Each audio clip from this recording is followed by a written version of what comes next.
மகாராஜா சின்ன பிள்ளையா இருந்தாலும் நல்லா அழகா வளர்த்துருக்காங்க. மகாராஜா அவன் வந்து சின்ன மஞ்சள் தான் சொன்னான். ஆமா சரியா? நம்ம காலேஜ் எப்படி கட்சி புண்ணி மஞ்சள்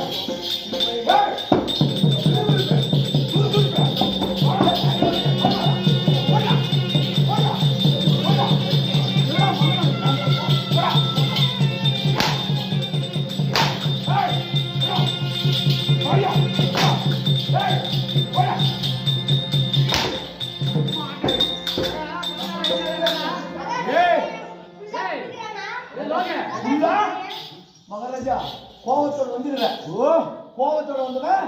நான் பாவத்தோட தான் போவேன். நானா யாரா இருந்தாலும் ஓஹோ கோவத்தோடு வந்தா பாவத்தோட தான் போவோம். பாவத்தோடு போவோம். அதனால நல்ல பழமொழி. உங்களுக்கு வந்து வந்து உங்களை